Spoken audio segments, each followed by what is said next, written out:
Question 9. I've got an experiment which an acid was reacted with an alkali. I'm starting off with the alkali. So I've got the alkali in a beaker or a conical flask, and I'm slowly adding the acid, and the pH is coming down. Suggest a formula for an acid and alkali that could be used to produce the curve shown in figure 2. Well, my alkali to start off with is pH 11. It's not pH 13 or 14, so it's not a strong alkali, it's a weak alkali, but eventually the pH is coming right down to pH 1, which is a strong acid. So I've got a weak alkali and I've got a strong acid. Another piece of evidence is that my pH is coming down slowly here, so that's a weak alkali, and then when it hits the end point or the equivalence point here, then when equal numbers of moles of my sodium, of my alkali and my acid react, so I've got equal numbers of moles here, I'm getting a sharp change in pH here, and then it's coming down rapidly. It's not coming down slowly from that point there, it's coming down quite rapidly. So that's another piece of evidence to show that it's a strong acid. So I've got a strong acid and a weak alkali, something like HCl, hydrochloric acid, and ammonia, NH3. Suggest briefly a practical procedure that a student could use to obtain data from which the curve 2 could be plotted. Well, I'm going to get my alkali, maybe something like 25 centimeters cubed, in a pipette and put that into a beaker or a conical flask, and then I'm probably going to add 1 centimeter cube portions or something similar, small amounts from a burette. I'm going to add my acid to it, and I'm going to measure the pH as I go along by using something like a pH meter. Suggest how the practical procedure could be refined by the student to identify a most suitable indicator. I've got 3 different indicators. I'm going to repeat the experiment with each indicator and select the indicator that changes colour rapidly during the equivalence point. My equivalence point or my end point is around about pH 7 down to about pH 4. That's when the line is at its sharpest. Question 10, this is an equilibrium question. So I've got this dicarboxylic acid, I've got methanol, it looks as if I'm making a diester, 2 esters within the same molecule, and 2 moles of water. Write an expression for the equilibrium constant for this reaction. Use X and Y in your expression. So I'm replacing this this dioic acid, this ethane dioic acid, butane dioic acid rather, with X, and I'm replacing this diester with Y. So my equilibrium constant is 1 mole of Y multiplied by the concentration of H2O squared divided by concentration of X and divided by concentration of methanol squared.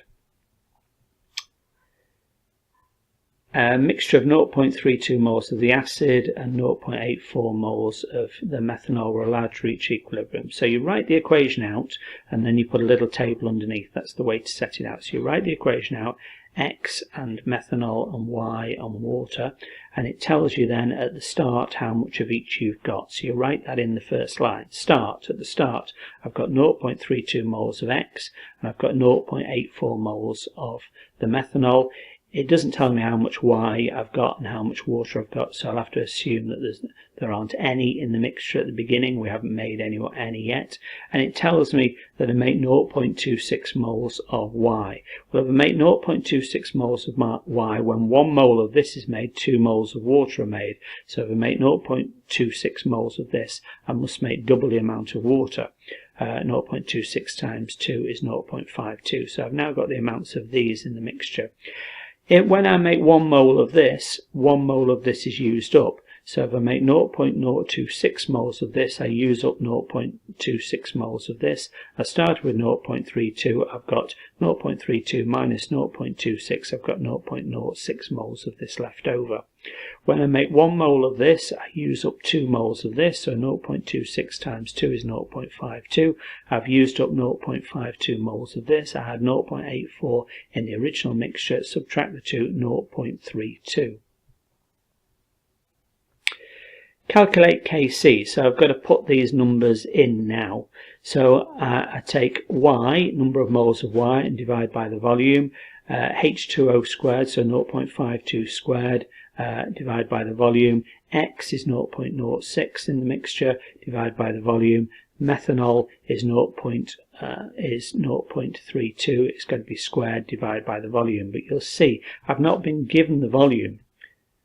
But it doesn't matter because there's 2 volumes on the top and 2 volumes on the bottom. So when I get equal numbers of moles on the left hand side, 1 and 2 is 3 and 1 and 2 is 3, the numbers, the volumes cancel each other out. So I don't actually need the volumes at all. So I can just use 0.26 multiplied by 0.52 squared divided by 0.06 and divided by 0.32 squared, and it comes out as 11.44. My other values are to 2 significant figures like 15, 0.84, 0.32, so I'm going to round this down to 11. There are no units because there's 3 concentrations on the top and 3 concentrations on the bottom, and that's again why I can get away without converting moles into concentrations, in other words why I don't need volumes. Predict the effect of Kc if the reaction is carried out at a lower temperature. Now, changing the temperature does affect the equilibrium constant.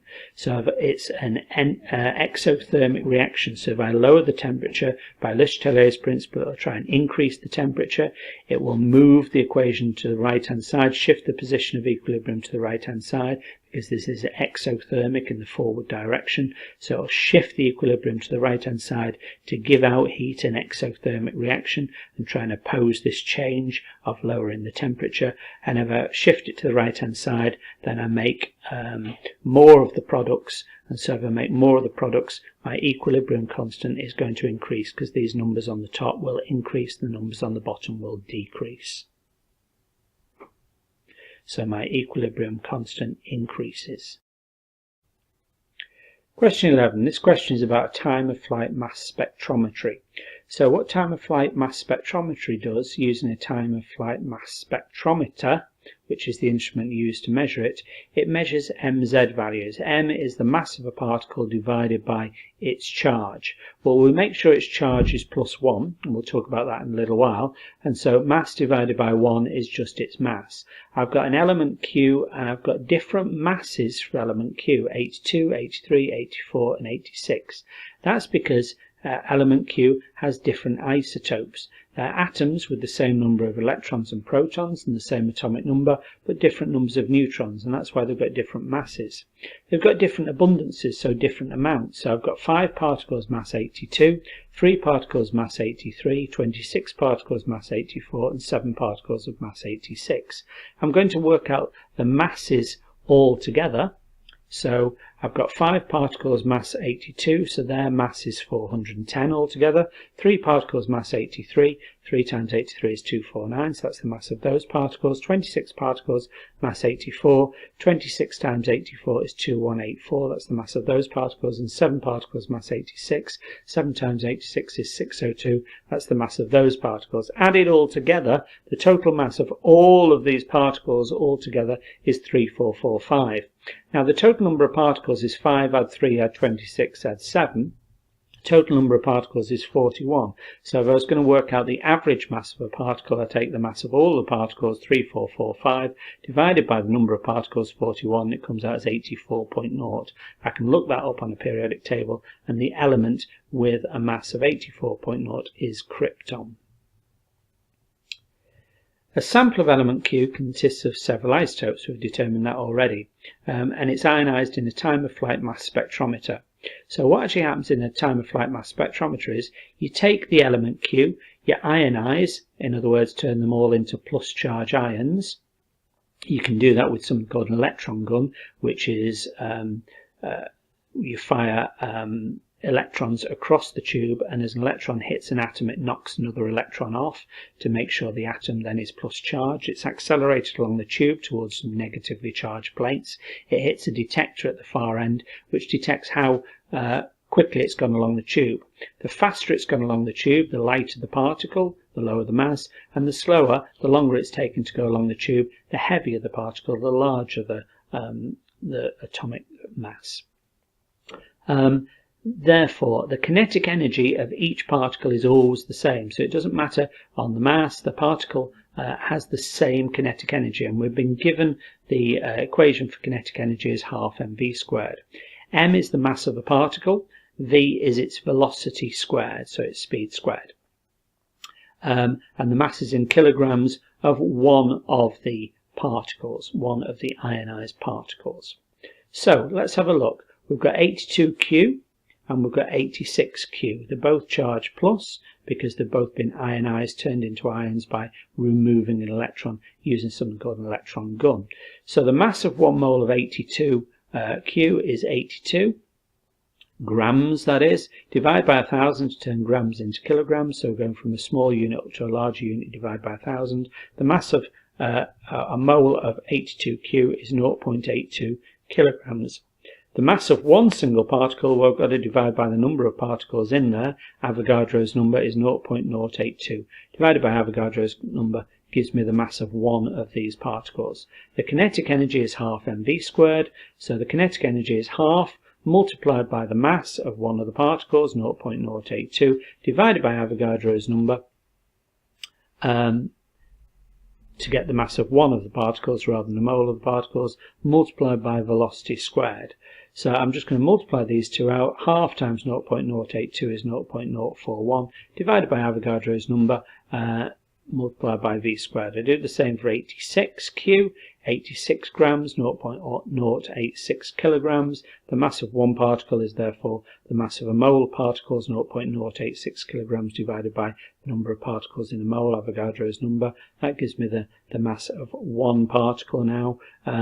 So the kinetic energy is half multiplied by the mass m of one particle multiplied by v squared. Half times 0.086 is 0.043 divided by Avogadro's number to get the mass of one particle and multiplied by v squared. V squared is not the same in each of these because the velocity of this lighter particle 82Q will be going faster than the heavier particle 86Q.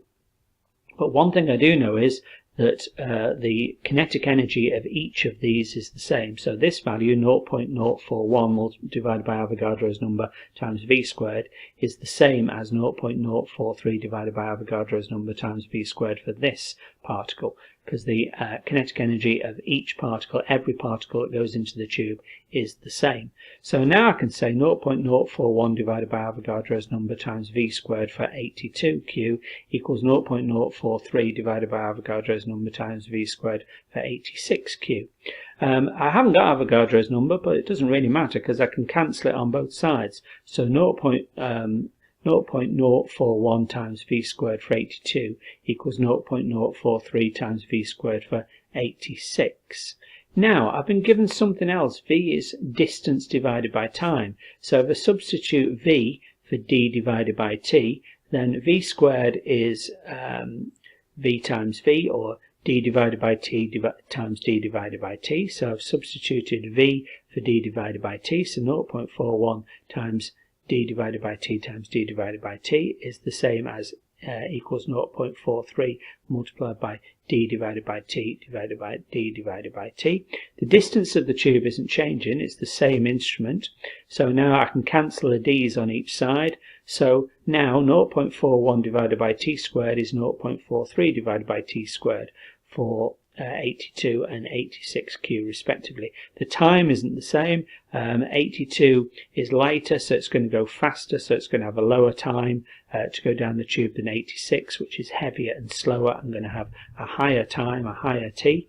But I have been given the time of flight, 1.243 times 10 to the minus 5 seconds for 82. So I've substituted that in now, and I've calculated this. 2.65 times 10 to the power 8 equals 0.83 times t squared. That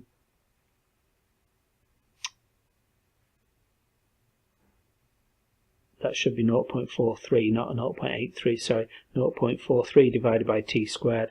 That's an error there, 0.43 divided by t squared. And so t squared is 0.43 divided by 2.65 times 10 to the power of 8, 1.623 times 10 to the minus 10. That's t squared. Square root it. T is 1.2 0.73 times 10 to the minus 5 seconds. A-Level Paper 1, Specimen Set 2. Group 2 elements. The chemistry of group 2 elements. Write an equation for the reaction between calcium with water at 25 degrees C. Predict a possible value for the pH this solution formed. Well, group 2 to start off with, let's have a look. Calcium's a metal, so elements in group 1, 2 and 3 tend to be metals, and the transition metals as well. So on the left of the periodic table, we know it's in group 2, so we know that it's got 2 electrons in its outer shell. It's going to form a 2+ ion. Hydroxide is OH1-, so oxygen's in oxidation state -2 because it's in group 6 and gains 2 electrons. Hydrogen's in group 1, so loses 1 electron +1, so 2- and a +1 leaves a 1-, so OH- for hydroxide. And so 2+ and 1- aren't going to cancel each other out, so we need Ca2 plus OH- twice, so CaOH2. So your reaction is calcium plus water making CaOH2, and it's also going to make hydrogen. So any metal with water, metal plus water, makes hydrogen gas. And to balance it, we'll need 2 waters. Now, a strong base or a strong alkali, something like sodium hydroxide or potassium hydroxide, would have a pH that maybe goes up to 13 or 14. But this is a weaker alkali or a weaker base, so it's going to have pHs above 7, but not up to 13 or 14, something like somewhere between 8 and 12 would get you the mark. State the trend in solubility of the group 2 sulfates from magnesium to barium. Well, if you can remember that barium sulfate is used for a barium meal. So barium sulfate is a solid that will sit in your gut and allow an X-ray, allow your gut to be X-rayed, so allow soft tissue to be X-rayed because it's highly insoluble. So barium sulfate is insoluble. So down at the bottom where barium is, where they're very insoluble, up to the top something like magnesium hydroxide, which is more soluble. So the trend is that they decrease down to barium sulfate, which is highly insoluble. State the reagent used for the presence of sulfate ions. So to make barium sulfate, you'd use something like barium chloride, and therefore barium chloride Ba2+, it's in group 2, Ba2+, reaction sulfate ions SO42-, Ba2+ plus SO42- to make barium sulfate BaSO4. It's just BaSO4 because 2+ and 2- cancel each other out. Explain why the melting point of calcium sulfate is high. We've already said that barium sulfate is Ba2 plus SO42-, so you've got ions, oppositely charged ions, similar in Ca2 plus calcium 2 plus calcium ions. You've got ionic bonding between ions, oppositely charged ions that attract strongly.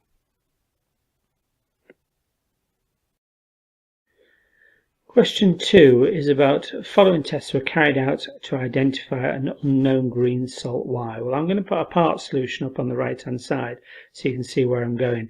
A green salt Y, well, a green salt, a coloured salt, is going to be a transition metal. So something group 1, 2 or 3 are going to be white salts. So I know it's a transition metal and I know green is iron 2. An aqueous solution of Y, which we know has got iron 2 in it because they give green coloured solutions. Iron 2 gave a cream precipitate of compound A when treated with silver nitrate solution. So silver nitrate in nitric acid gives silver chloride, silver bromide or silver iodide as white cream and yellow precipitates. So I know if it's a cream precipitate, this is iron 2 because it gives green solutions and it gives a cream precipitate with silver nitrate. It's going to be iron 2 bromide, and this compound A is going to be silver bromide that's made. So Y is iron 2 bromide, and it gives with silver nitrate silver bromide as a cream precipitate. Compound A, which is my silver bromide as my cream precipitate, reacts with concentrated ammonia solution. Yes, it does. Chlorides react with dilute ammonia solution. Bromides react with concentrated ammonia solution. Iodides don't react with any kind of ammonia solution, whether it be dilute or concentrated. So that's just confirming that this cream precipitate is indeed silver bromide. So now we know A, silver bromide, we know Y is iron 2 bromide. Another solution of Y gave a green precipitate, so iron is going to have iron something in it, iron 2 something in it to give green. Iron 2 when reacted with sodium carbonate, so it's going to give iron 2 carbonate. So B is iron 2 carbonate, which is indeed a green precipitate, as are most iron 2 salts. The green precipitate B was filtered and dried and then reacted with sulfuric acid to give a pale green solution containing compound C and colourless gas D. So my iron 2 carbonate reacts with sulfuric acid. Carbonates react with acids to give carbon dioxide, so that's my gas D, which is my carbon dioxide, and a compound C. So what would it make? Iron 2 with sulfuric acid sulfate.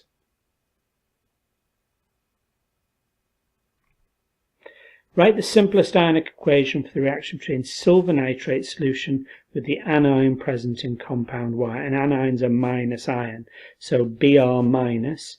In silver nitrate I've got Ag plus and NO3 minus, so I've got silver ions, Ag plus.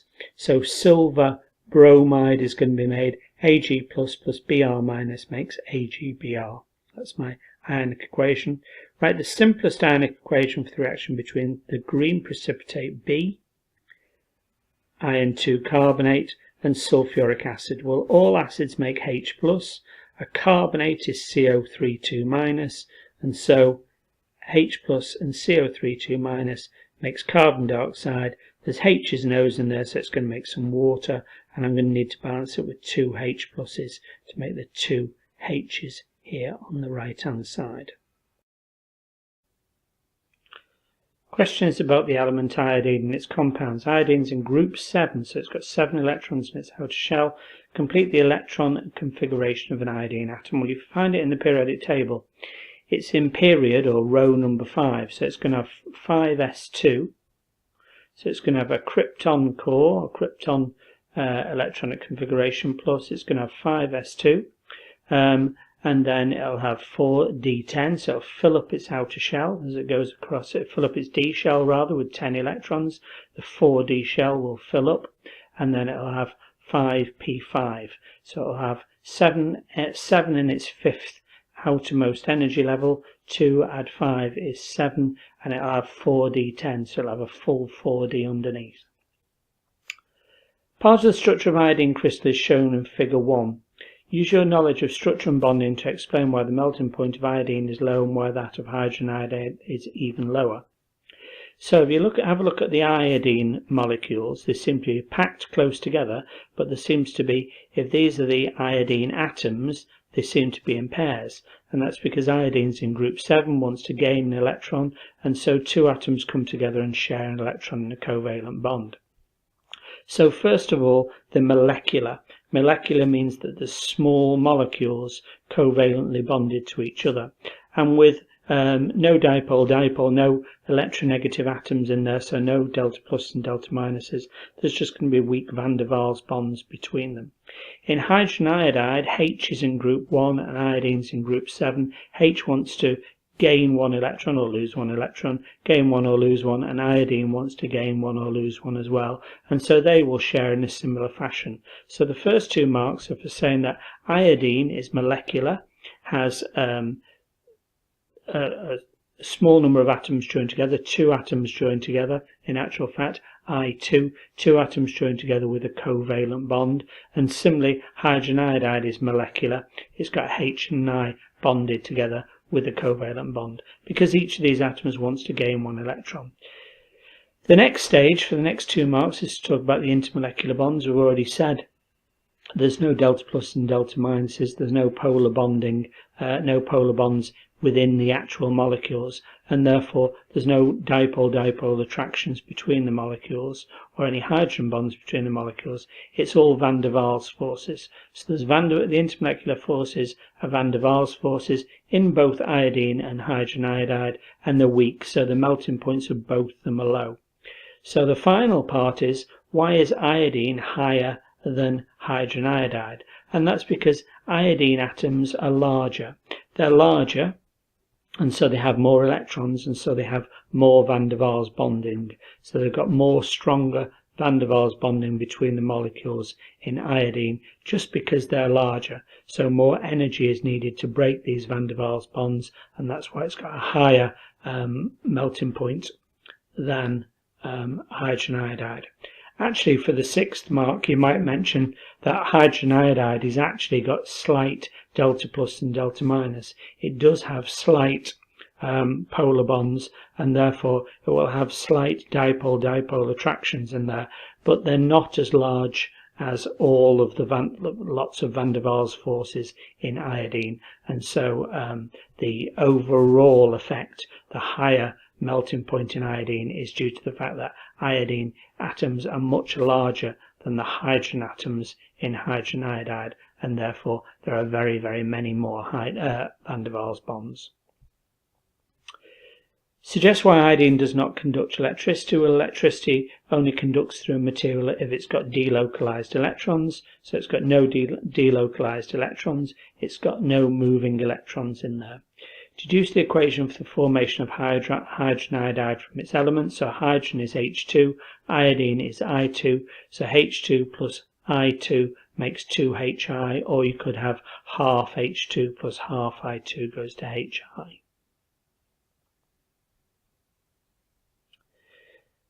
Triiodide ion is formed when an iodine molecule, that's I2, is bonded to an iodide ion, so that's an atom that's gained an electron. An iodine atom wants to gain one electron, so if it's going to form an ion, it's going to be I minus. So an iodine molecule is I2, an iodide ion is I minus, I2 and I minus makes I3 minus. So this triiodide ion is I3 minus. Ammonium is NH4 plus, so it's going to be NH4 plus, and I3 minus is going to make NH4I3. So your answer is D, this one here. Deduce the shape of IF3 molecule. Well, I've drawn it for you here, and the shape of an IF4 minus ion, and I've drawn that for you here. We can talk through this now. So an IF3 molecule, I is in the middle, IF3, what's iodine got? Iodine has got 7 electrons outer shell. If it's bonding 3 Fs, each that want to gain 1 electron, it's going to form 3 covalent bonds, which will take 3 electrons. So out of the 7 electrons outer shell, 3 are involved in 3 bonding pairs, and leaving 4 electrons or 2 lone pairs left over. The 2 lone pairs repel as far as they can go away from each other, leaving the 3 Fs in a plane, in a trigonal planar shape with a bond angle of 120. These are the lone pairs up and above, or you can just draw them as 2 dots. IF4 minus. So iodine's in group 7. If it's a minus, then it's got an extra electron, so it's got 8 electrons in its outer shell. If it's got 4 Fs, then that's 4 bonding pairs. From the 8 electrons on the iodine now, 4 are involved in bonding pairs, and there's 2 lone pairs, 4 electrons left over, 2 lone pairs of electrons, which will go up and down and repel the furthest. It will leave the 4 Fs then in a square planar shape, bond angle 90. You can put a square bracket around the whole molecule and a minus, because we're not quite sure where the minus charge lies. Deduce the oxidation state of iodine in the following species. So I've put spoilers here. Ba is in group 2, so that's 2. I've got 6 O's in there. O's are in group 6, so they're minus 2 oxidation states. They gain 2 electrons, so they're O2 minuses. There's 6 O's, that's minus 12. Minus 12 and plus 2 for the Ba2 plus that's lost 2 electrons is minus 10. So minus 10 something, and there's 2 I's, 2 somethings equal minus 10. 2 plus 5's equal minus 10. Let's have a look at this one. H4IO6 minus. Well, H's are 1 plus each, that's 4 plus. 6, 2 minuses, 12 minus and 4 plus, that means the I is in 8, except that it's got one electron left over. So if it were 8 in plus 8, then that would be 0. If it's in plus 7, then it leaves 1 minus left over. So the I is in plus 7.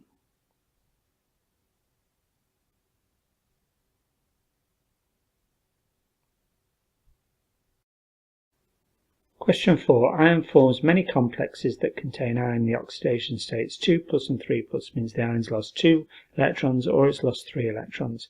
Hexaaqua iron 3, so we're talking about Fe3 plus, react with an excess of hydrochloric acid in a ligand substitution reaction. Well, hexaaqua means that it's FeH2O6 with 3 plus charge, an excess of hydrochloric acid. Hydrochloric acid makes Cl minus ions in a ligand substitution reaction. And you need to know that Cl minus ions, you have 4 of them around a metal atom, a metal ion in a transition metal complex. So 6 waters, Fe3 plus, because it tells you it's 3, oxidation state 3, 4 Cl minuses. Cl gains 1 electron, so it becomes a Cl minus ion from hydrochloric acid, that is. And I need 4 of them. I can only fit 4 of these around because Cl's are larger than waters, so only 4 can fit around the Fe.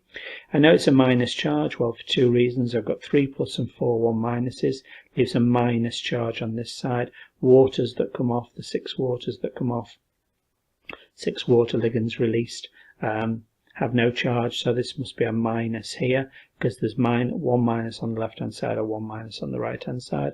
Another way of looking at it is that I know this is Fe3 plus, so it's in oxidation state plus 3.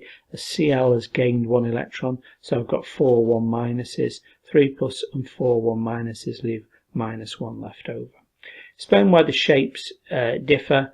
So why have we got something with a coordination number of 6 ligands around it, and then a coordination number of 4, something that's probably octahedral and something that's probably tetrahedral? Why has the shape changed? Well, the coordination number or the shape has changed because only 4 Cl's can fit around the Fe ion because it's larger. Hexaaqua ions react with an excess of NH2, CH2, CH2, NH2 in a ligand substitution reaction. You need to know ligands like this are called bidentate ligands. Nitrogen has a lone pair of electrons on it, and so that can form a coordinate bond. It can act as a ligand.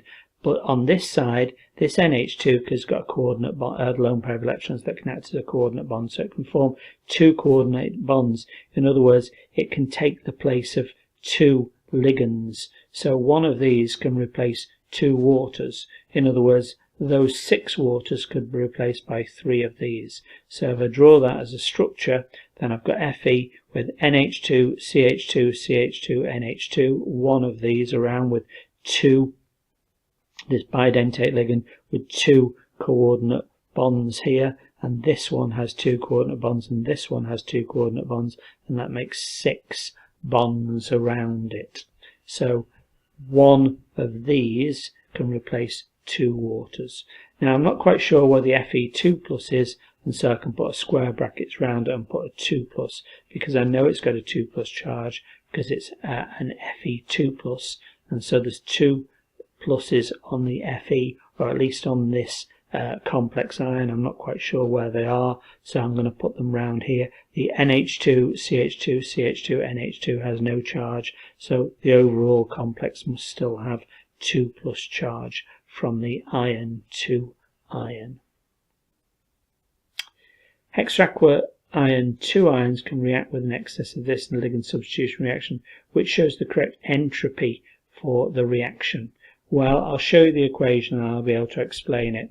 So I've got 6 waters here replaced by 3 of these to make Fe, NH2, CH2, CH2, CH2, 3, Fe2 plus and 6 waters. In other words, 3 of these have replaced the 6 waters. And when you balance it out, I've got 1, 2, 3, 4 molecules on the left, and 1 plus 6 is 7 molecules on the right. 4 molecules make 7 molecules. If there's less molecules on the left than there are on the right, less moles on the left than there are on the right, then you're getting more molecules, more moles on the right hand side. That means you increase entropy. Entropy is positive. It's becoming more chaotic. So change in entropy is positive. The percentage of iron 2 sulfate ions in iron 2 tablets can be determined by titration. Deduce an ionic equation for the reaction of iron 2 ions with manganate 7 ions. I need to write some half equations. So let's show you that now. Iron 2 ions are Fe2+, they'll go to Fe3+, they're oxidized to Fe3+, and I need an electron on the right hand side because I've got 2+ on the left, 3+ on the right. I need to balance those up by putting a minus on the right hand side. So now there's 2 pluses overall on the left and on the right. MnO4-, how do I know that manganate is 4-? I've got to remember MnO4. I can work out that it's 1- because Mn is in oxidation state 7. It tells me that manganate 7 is in oxidation state 7. 4-2- is oxygen's in group 6, so it'll gain 2 electrons and have an oxidation state of -2. 4 - 2 is a -8, plus 7 - 8 leaves 1- left over. I need to know that I make manganese ions, Mn2+, and then I've added these other things in. How have I worked this out? Well, I've got 4 O's here, and Mn2+ hasn't got any O's, so where would those O's have gone to? Well, I can add H's and waters in. So if I need to balance O's on the right hand side and I need something to put them in, somewhere for them to go, I can add H+ and waters, acids and water. Now 4 O's there would mean 4 waters. To balance up the 4 O's, I've now made 8 H's. 8 H's there, 8 H pluses. Let's add up the number of charges. 1- and 8 pluses leaves 7+ on this side, 2+ on that side, so I need 5 electrons to make 2+ on each side. Now I've got to add everything together, and the electrons have got to cancel. Well, they'll never cancel because I've got 5 electrons on the left on this side and 1 electron on the right on that side. So when I add everything together, it's not going to cancel. So I'm going to multiply this through by 5 to get 5 electrons on the right hand side. So I'll multiply through by 5. Now I can add everything together. MnO4- plus 8H+ plus 5E- on the left, add 5 Fe2+. Makes this, the electrons will cancel in a minute, Mn2+ and 4H2O and 5 Fe3+ and 5 electrons makes this, and the 5 electrons on the left and the 5 electrons on the right have cancelled. A student dissolved 1980 milligrams of iron tablets in excess of dilute sulfuric acid. The solution was titrated, and I've got a concentration 0.02 mole per decimeter cubed of potassium manganate solution, and it's given me the volume of potassium manganate solution. If I've got a volume and I've got a concentration, it wants me to work out moles, because concentration is moles divided by volume. I'm going to have to get this volume into decimeter cubed first. I've got to divide by 1,000, so to get centimeter cubed up into the next unit larger, I divide by 1,000, so that will equal 0.032. So concentration is moles divided by volume, so 0.032, sorry, 0.02, the concentration equals, concentration is moles divided by volume, and the volume, as I've said, is 0.032, so 0.02, the concentration is moles divided by 0.0325 decimeter cubed. So moles, these two numbers multiplied together, 0.02 multiplied by 0.0325 is 0.00065 moles of manganate 7. Now, why did it ask me to do this equation? Well, it's asked me to make this equation and balance this equation, create this equation, so that it shows that 5 moles of iron react with 1 mole of manganate 7. So I've worked out the number of moles of potassium manganate 7. The number of moles of iron are 5 times that. So if I multiply 5, I've now got the number of moles of iron. I know the MR of the iron, so moles is mass divided by MR. I can now get mass, because I've got moles, 0.0325 is mass divided by the MR of iron. I've actually made it slightly more accurate here, 55.85, but it doesn't really matter. The mass of the iron now is 56 multiplied by 0.0325.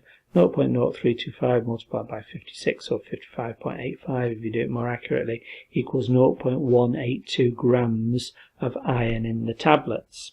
So that's how much iron in the tablets, 0.182 1.182 grams of iron in the tablets.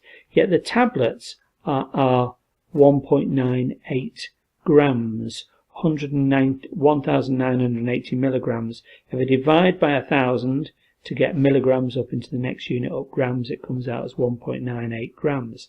So I've got 0.182 grams of iron in the tablets, and the tablets have got a mass of 1.98 grams. So what percentage is in the tablets? Well, I'd take the smaller number divided by the bigger number. This is the amount of iron in the whole tablet that must contain other impurities. 0.182 grams of iron in 1.98 grams of iron tablets, that should say. So 0.182 divided by 1.98 is the fraction, multiplied by 100%, 9.14, and I've put it to 3 significant figures because some of the other values are to 3 significant figures.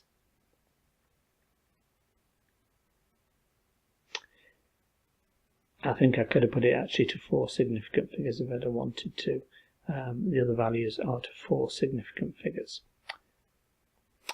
State the colour change at the end point of this titration. Well, it goes pink. So it goes from colourless to pink because potassium manganate 7 is purpley pink. And so when that comes through into the solution, which is colourless, then that shows that all of the iron has reacted, and the potassium manganate 7 coming through will show as pink. Question 5. This question is about sodium fluoride. It's a Born-Haber. I've got to fill in the missing sections by completing the Born-Haber cycle and add the missing species on the line. So let's have a look. So I've got NaS plus half F2. The first thing I've got to do is atomize this. So it's the entropy of atomization of the sodium solid into sodium gas. So I've got to turn solid to a gas. I keep the half F2 the same, so I never change more than one thing at a time. My next thing that I've got to do is the first ionization energy of the Na to remove 1 mole of electrons. So I've got my E minus there, and I've got my Na plus, it's still a gas. And then I've got to do the atomization energy of half F2, so break up half a mole of fluorine molecules to make a mole of fluorine atoms here. And then my next one is that I've got to do something called electron affinity, get the F to accept the minus, the electron, the E minus, and form F minus here. And I've got NaF already given to me. Now the next stage is that I've got to use the data to calculate the entropy of lattice formation. So my lattice formation is here, called my lattice entropy. I've got to calculate that missing piece. So it looks as if I've got all the other pieces of the jigsaw, and I've got to produce this. So 109 is Na plus going to Na gas. So this change here is 109. Na solid going to Na gas. And then I've got Na gas going to Na gas plus an electron, so that's then my next one, is 494. F2 going to 2F, well I've got half F2 going to F, and I've got F2 going to 2F, so I need half of this value, so I need 158 divided by 2. I've got F plus an electron going to F minus, so I've got that, this is minus 348, and then I've got NaS plus half F2 going to NaF. NaS plus half F2 going to NaF is minus 569. So I've got this one as well. Now, if I start here at NaF and I go all the way up here and then down here, I'll have the entropy change to take me from here at NaF through to Na plus and F minus. And then I should be able to work out what the missing jigsaw piece is, my lattice entropy.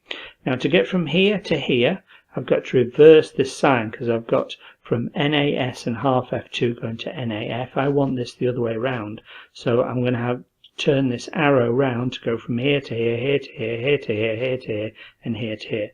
So my value is turning the minus 569 round the other way, 569, and now add 109, 494, 158 divided by 2, which is 79, and minus 348, and that equals the lattice entropy. I've got to be careful with my directions, I'll consider that in a minute, but it equals a value of plus 903.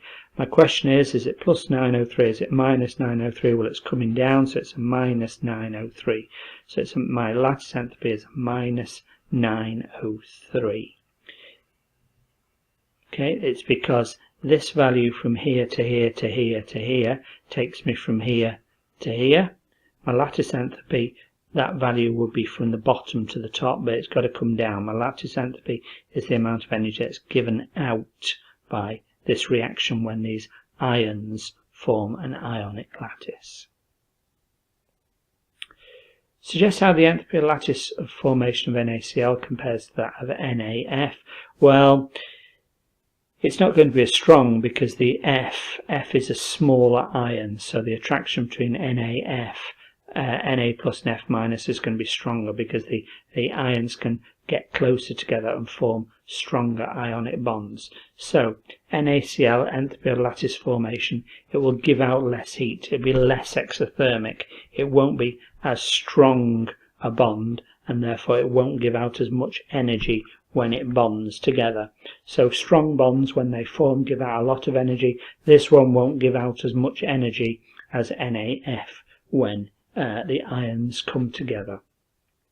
Justification is that the Cl ion is bigger than the F minus, or you could say the F minus is smaller than the Cl, so the attraction of Cl to Na plus is weaker, or you could say the attraction of F minus to Na plus is stronger. Calculate the volume of fluorine gas at 298 and 100 kilopascals required to produce 1 gram of sodium fluoride by reaction with excess sodium. So I'm going to use PV equals nRT at some point.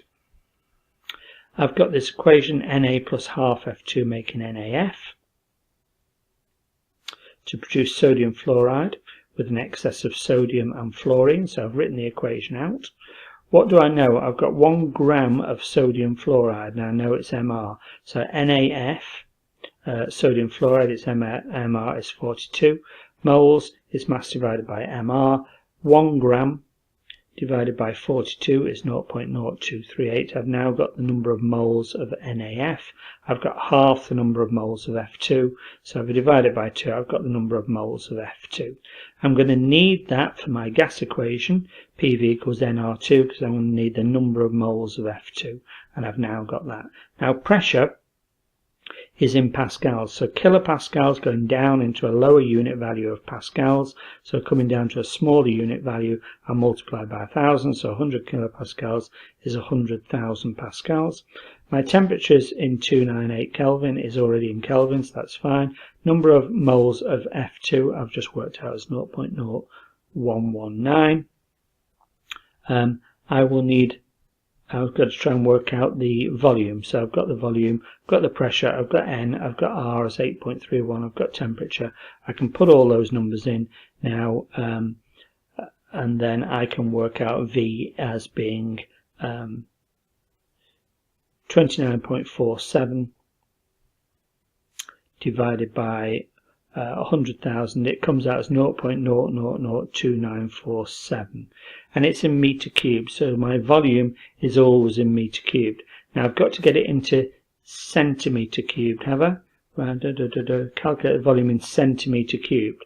So if I take meter cubed down into decimeter cubed, a unit value large down into smaller, I multiply by 1,000. So I've got to multiply this by 1,000 to get into decimeter cubed, and then decimeter cubed down into a smaller unit value of centimeter cubed, I multiply by 1,000 again. So I've got to multiply by 1,000 to get meters cubed into decimeter cubed, multiply by 1,000 again to get it into centimeter cubed, and it comes out as 295 centimeters cubed. And I'm putting it to 3 significant figures.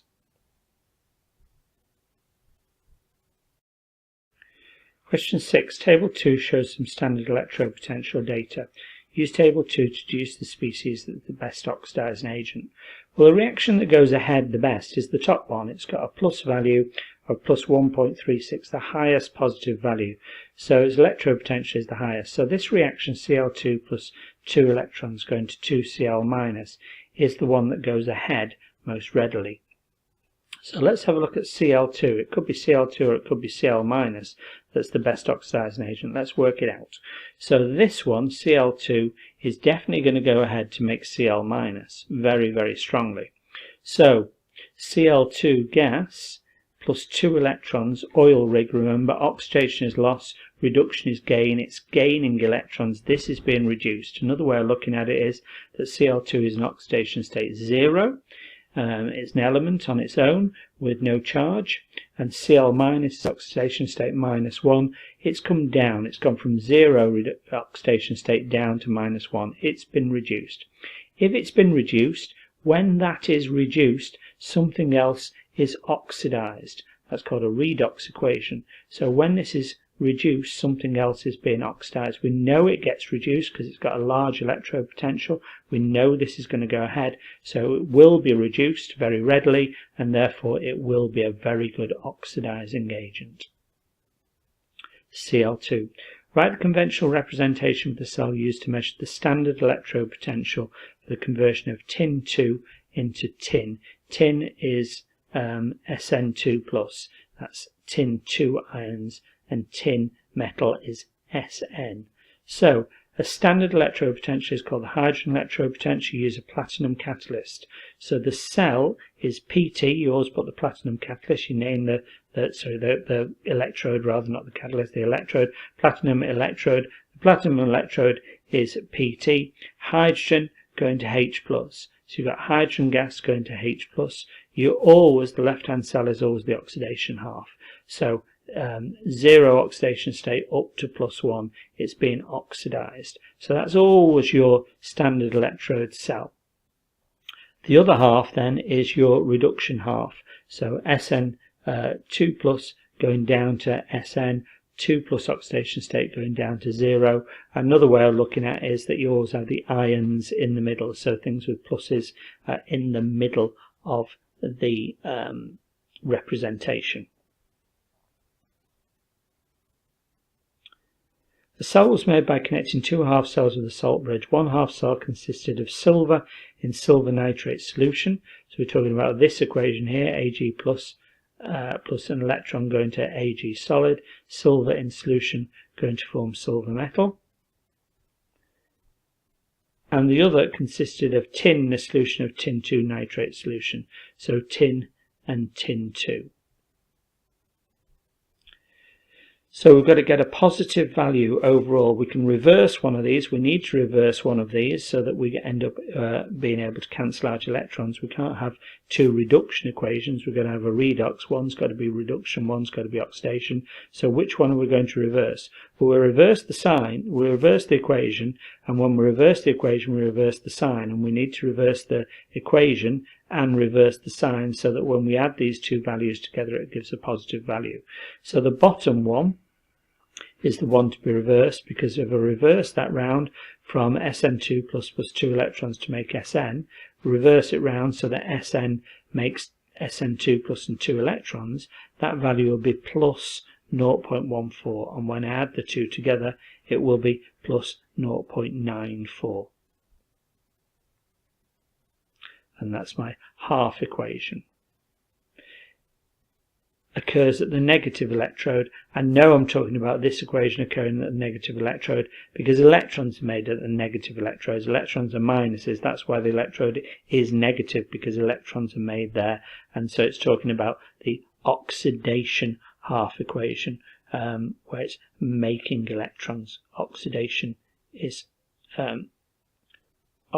loss. So oxidation is loss of electrons.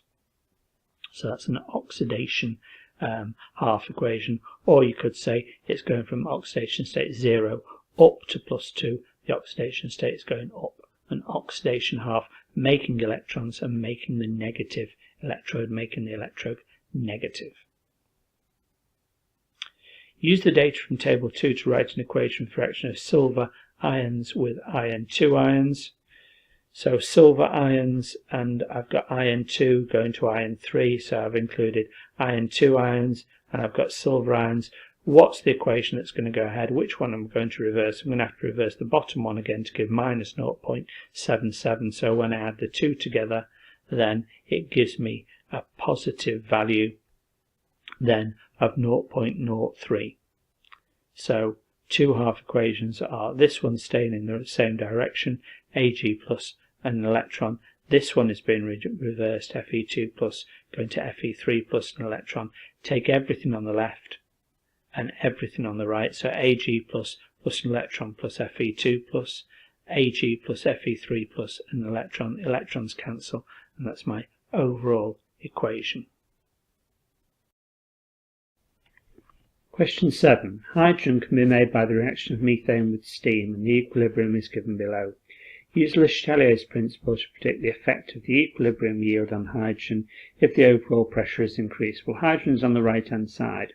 So pressure is related to volume. So let's have a look at the volume of the gases, the number of moles of gas on the left hand side. I've got 1 and 1 is 2 on the left hand side, and I've got 1 and 3, 4 on the right hand side. So I've increased pressure by Le Chatelier's principle. It'll try and oppose that change and lower the pressure. It can lower the pressure by decreasing the volume and shifting the position of equilibrium from the right hand side down to the left hand side. And therefore, if it shifts the position of equilibrium to the left, therefore it decreases the amount of hydrogen.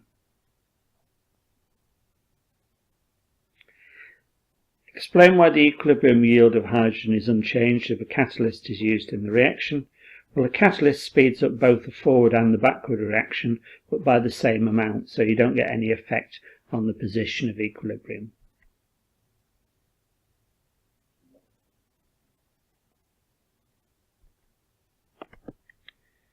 (7.3) I've got some data for each of the standard enthalpies of formation.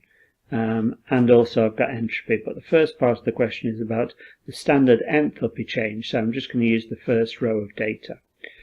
So I know my equation, CH4 plus H2O makes CO plus 3H2 from the first part of the question. My elements in their standard states are as you'd find them in the lab, so carbon as a solid, hydrogen as a gas, oxygen as a gas.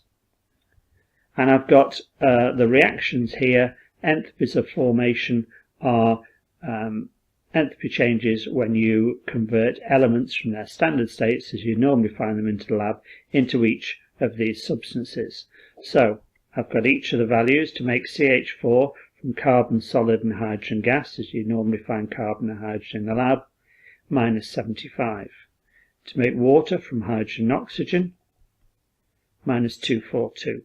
To make carbon monoxide from carbon and oxygen, minus 111, and to make hydrogen from itself, unsurprisingly, nothing, because you're just converting hydrogen into hydrogen, you're not even doing the conversion. Now then, you're asked for the enthalpy change for the reaction to convert CH4 and water into CO and 3H2, so I've got to take these chemicals on the left, the CH4 and the H2O, and turn them into the ones on the right, and I'm going to use this alternate route here. So I'm going to reverse this sign from minus 75 to plus 75, reverse this one from minus 242 to plus 242, and these two are going in the right direction. We've got 1 mole of this, 1 mole of this, 1 mole of this, and 3 moles of hydrogen. So I'd multiply this 0 by 3, but 3 zeros are 0, so I can leave that alone. So my enthalpy change is plus 75, plus 242, minus 111, and 0, 206, and it's in kilojoules per mole, because the other enthalpies are in kilojoules per mole. Use your answer from 7.3 and the entropy to calculate the minimum temperature needed for the reaction to be feasible. Okay. So what have I got? I've got delta S, which is my enthalpy change, is the my entropy change, which is the entropy of the products take away the entropy of the reactants. So you've got to remember that equation. So entropy change is entropy of the products, the things you're making, take away entropy of the reactants. So entropy of the products is a 198 and a 131. But I'm making 3 moles of H2. So I've got 3 moles of H2 made, so I've got to multiply by my 131 by 3. And then I take away the entropy of the reactants, so that's 186 minus 186, because I'm taking it away, minus 189, because I'm taking it away, and my entropy change is 216. Now delta G equals delta H minus T delta S. My delta H I've got from the first part of the equation, 206 kilojoules, but I've got to get that into joules. That delta H has got to be in joules, so I'm converting a large unit like kilojoules down into a smaller unit like joules and multiplied by 1,000, so that's 206,000. Now, delta G, when it's 0 or less than 0, then the reaction becomes feasible. So the first point it becomes feasible is when it's 0. So if I have delta G as 0, that's going to be the first point that it becomes feasible, and that will be my minimum temperature required. So I'm going to have delta G as 0, delta H is 206,000, which is my enthalpy change in joules. Take away my temperature, which I don't know, and 206 is my entropy change. So if I reverse both sides, if I take 206,000 across to the other side, it becomes minus 206,000 equals minus T times 216. Make both minus signs positive, so 216 times T is 206,000. Divide both sides by 216. T is 953.7 Kelvin. It asks for it, however, in degrees C. So to convert this Kelvin into into degrees C, I've got to take away 273, and therefore that's 680.7. In terms of significant figures, all of the values are to 3 significant figures. So I'm going to convert this to 3 significant figures. I'm going to turn 680.7 into 681 degrees C.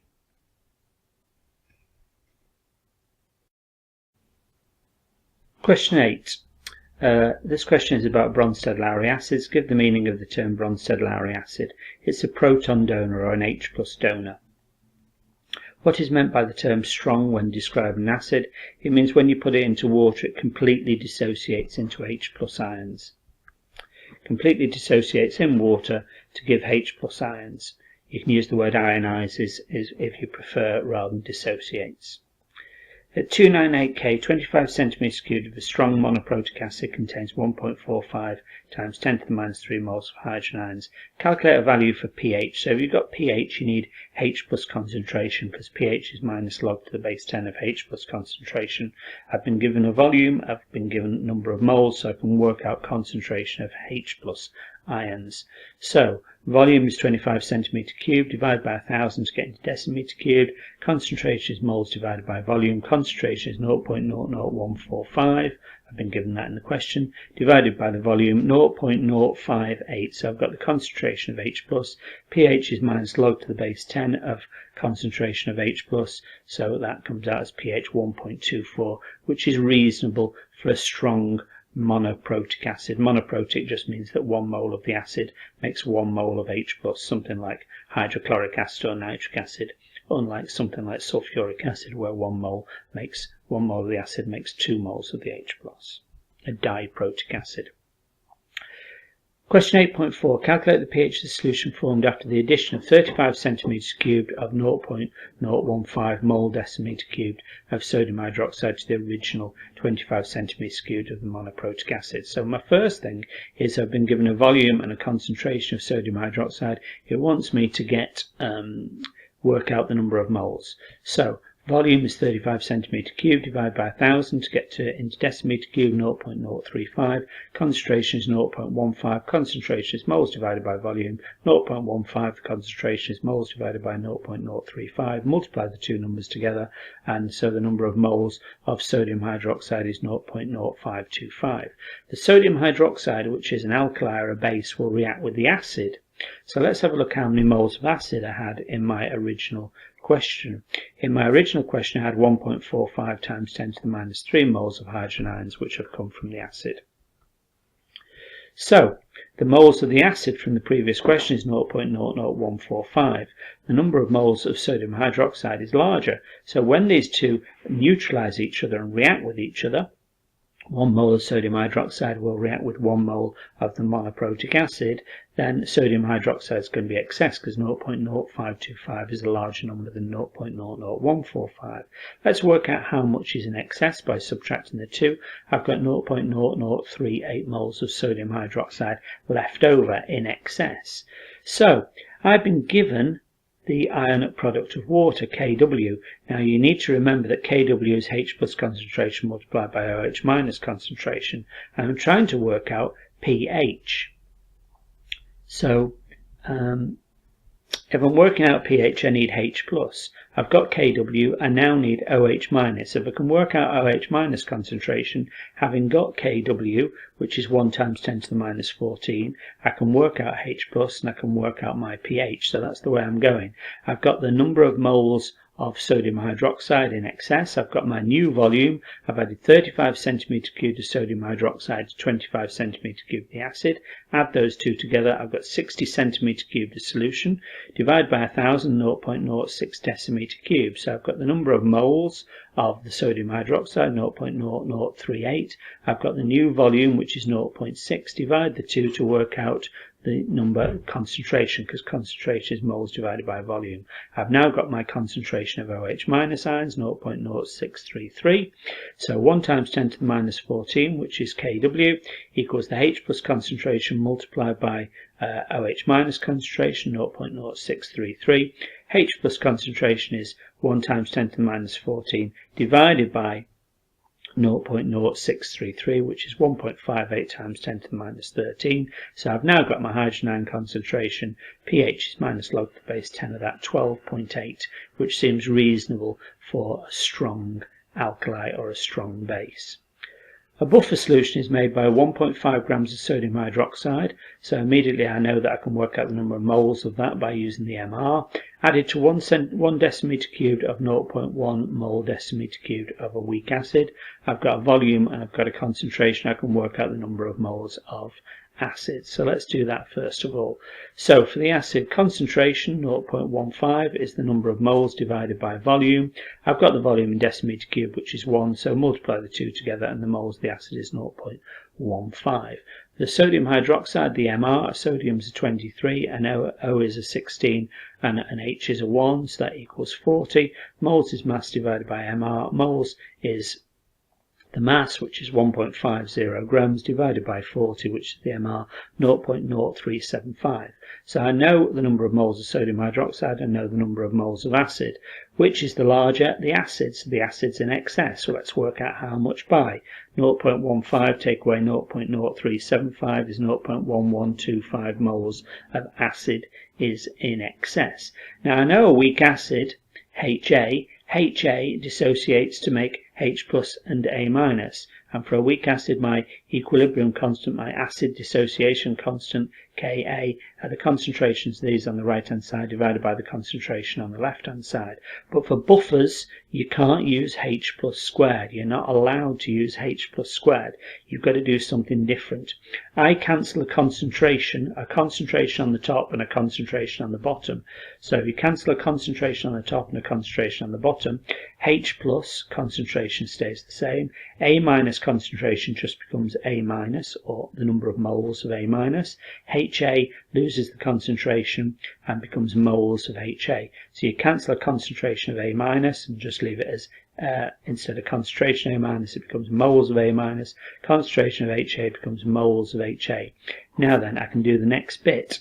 So my Ka, which is 1.79 times 10 to the minus 5, or 0.000179, equals the concentration of H plus multiplied by the moles of A minus divided by the moles of HA. Well, I've just worked out the moles of HA, which is 0.1125, and my moles of A minus are equal to the number of moles of sodium hydroxide. That's just a trick you've got to learn. So my moles of sodium hydroxide give me my moles of A minus. So that's 0.038 from my original question, or 0.0375, 0.038 if you round it up. So now my H plus concentration is 0.000179. multiplied by H plus concentration. I've multiplied these two out to give 0.338. H plus concentration, these two numbers divided, 0.00005295. pH is minus log to the base 10 of that. pH is 4.27.